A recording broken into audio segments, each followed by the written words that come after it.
Hey guys, welcome back. Tisha here, back for the first recap, review, rant, I don't know what I'm going to call this, of Love and Marriage Huntsville. Let me start off by telling you all that I am going to review this season a little differently than I've done other seasons. I am not going to do a play-by-play. I'm going to talk about certain issues, rant a little bit, and keep it moving for my sanity. Sorry it's dark. I don't feel like dealing with the ring light, nor do I want to turn on my overhead light. I'm just going to sit here and do this how I do this, because watching this show really at times can be triggering. Mel did not send Martell to jail. Martell sent himself to jail. Let me say that again for the people in the back. I don't even have a remote over here. A microphone, something. Mel did not send Martell to jail. He sent himself to jail. I have come to the conclusion that majority of the women that are on this cast are so male identified that no matter what these men, in particular this current one Martell, does, they will continue to be on his side.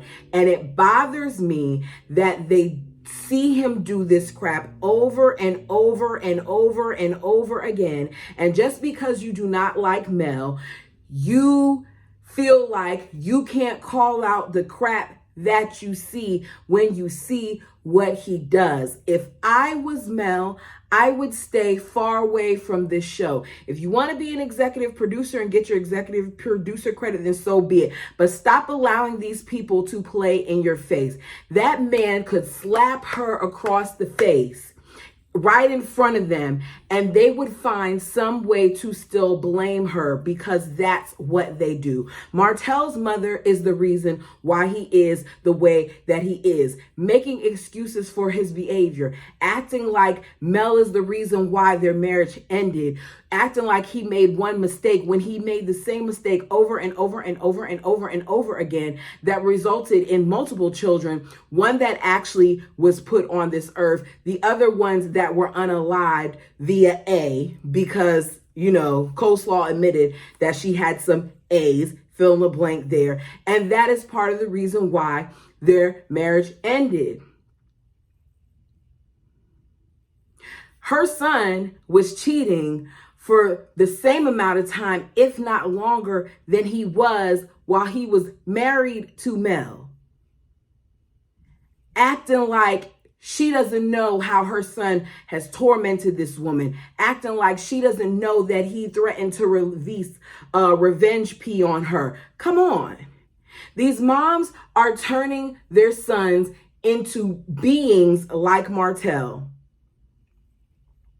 As the show begins, I'm saying Melody has given Martell a storyline with this arrest, because they're going to drag this out.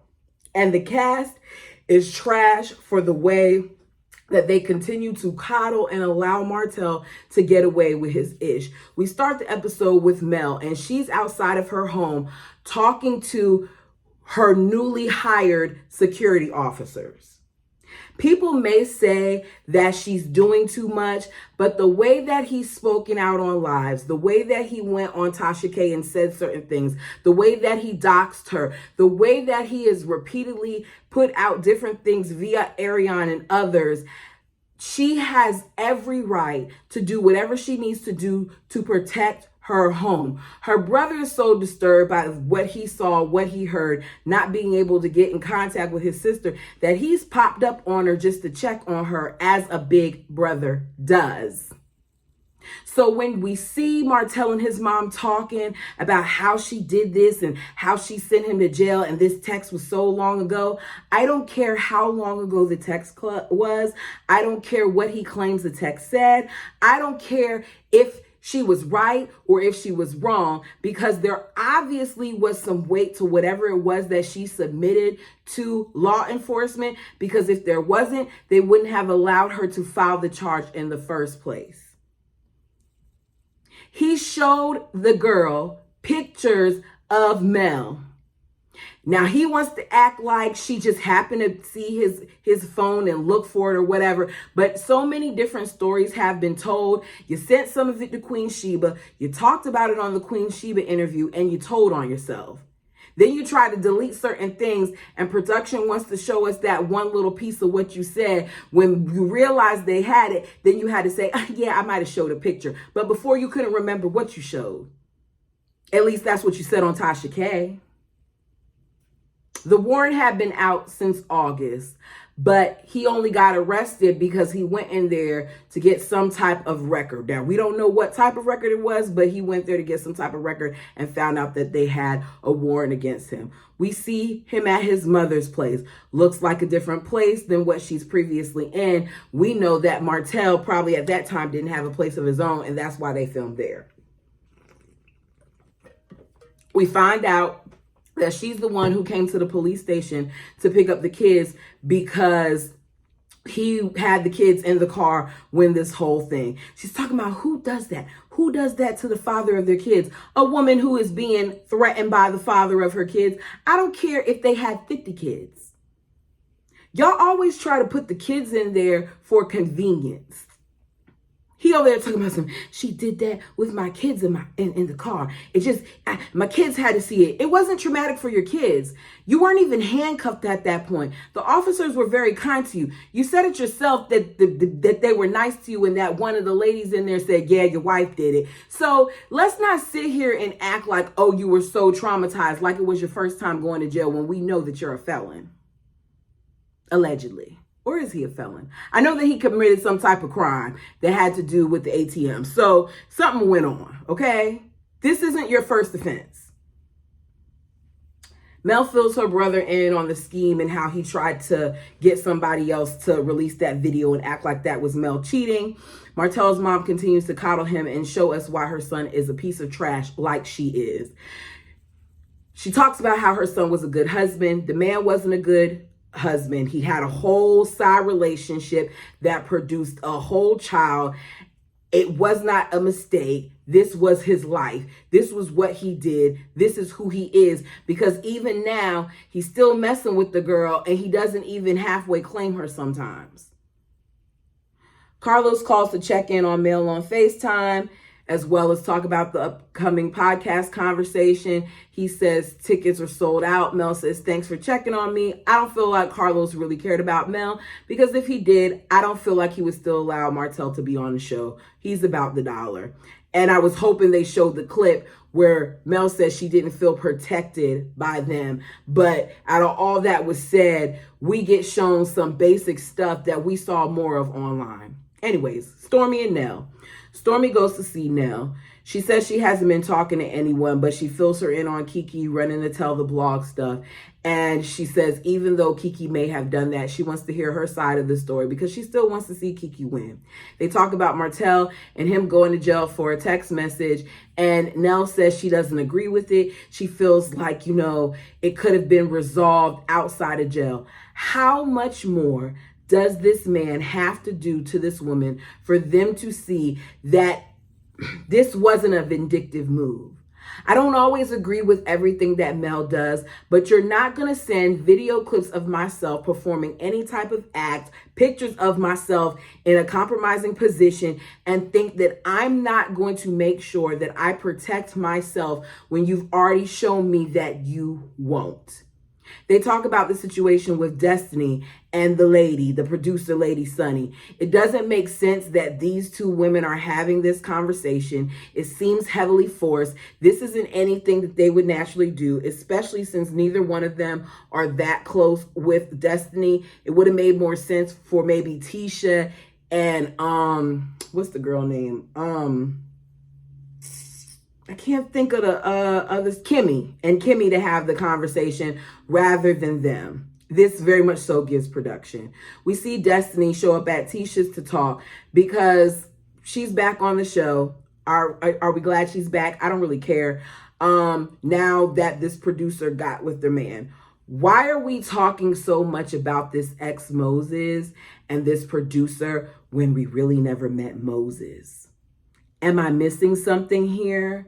I know there were times where I stopped watching, but we didn't have a lot of interaction with Moses other than what we saw on social media. We didn't see a lot of Destiny's life because Destiny didn't show us anything. Destiny had a whole marriage that we didn't see and a whole divorce that we didn't see. Destiny feels betrayed because she felt like she was close to Sonny and that they were more than just producer and cast. That Sonny dated and married her man. Is it messed up? Yes. Do I care about it? No. So are you going to share this life this season or not? Because if you're not going to share your life, Destiny, I don't feel like you should be on the show. But we're apparently going to get something out of her because we're going to be talking about this Moses and Sonny situation when what really we should be talking about is this Tisha and her husband situation and how it's been alleged that they're having problems with business. And we know that he's currently getting sued and all these other things are going on. But we're not going to talk about that because this reality is only some people's reality. They talk about Carlos and the podcast. Tisha says that she wasn't invited, but she's talking about how it's a no for her. If you weren't invited, then it doesn't matter whether you would have went or not. Apparently, according to Tisha, the millimeters are going to be there. They're just a group of middle-aged females that are very unhappy in life. What's her name? Destiny kind of agrees. I'm going to assume that they feel that way because those people at various times came after them. Me personally, I'm too old to call myself a millimeter or any other eater. Am I a fan of Mel? At times, yes. Are there some passive aggressive things that she does and other things like that that I don't care for? Yes. But I do want to see her win, especially given what she's went through with her ex and because she has those babies that she's got to take care of. Okay, so it's podcast time. Just so you all know, this show is more commercial than it is show.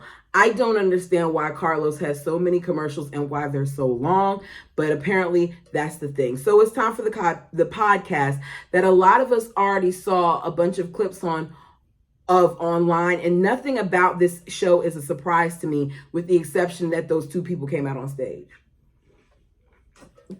Everything has played out at this point for us. We see her being crowned by Carlos as she comes out the stage. As she's talking, I see how much her oldest daughter looks like her, which may be why Coleslaw treats those kids so badly sometimes, in my opinion. Mel says she has no regrets for doing the show. They talk about the whole comment about her not being satisfied, and she said she didn't know what she was missing sexually until she got it. Carlos talks about how he got a notification while he was watching The Color Purple about Martell lying and saying that he told Martell to bring flowers and that they're actors and things of that nature.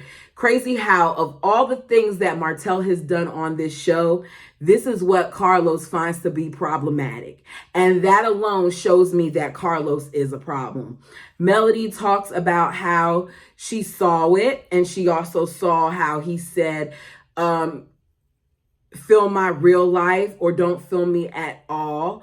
Mel says we've seen his real life for the past 5 years and everything that we've seen has been real. And I don't quite agree with that because I actually feel like in order to see his real life, we would, number one, need to see you guys' kids again on the show, but we know that's his fault. 2, we would actually need to see Coleslaw. She doesn't have to be a main cast member, but have her as a friend of the show. Have her show up on one episode so we can look at her, laugh at the foolishness, and keep it moving. Because for the few times that I've seen her online or on YouTube, something is wrong with that girl. She's really delusional. Mel says his moves aren't the moves of a normal person.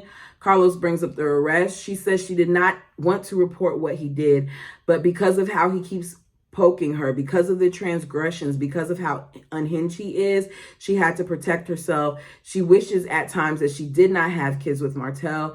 She wants him to go through therapy and become a better person and a better man. And my wish is that we would stop talking about them. Carlos brings up how his producer, Sonny, got with Destiny's ex Moses. They bring him on the stage, and Stormy, who is there, says, this is messy as hell, but I'm interested and I can't wait to see what they got to say. This is going to be messy, and I feel like we're going to get a lot of heaviness of this situation. I don't want us to keep talking about Mel and Martell. I'm tired of that same thing. Show us all the other things that Mel has going on and let's keep it moving. You all like the video. Tell me your thoughts down below. I hope you're okay with the way that I'm going to do this season, but I refuse to waste my time taking a whole bunch of notes on this foolishness. Until next time.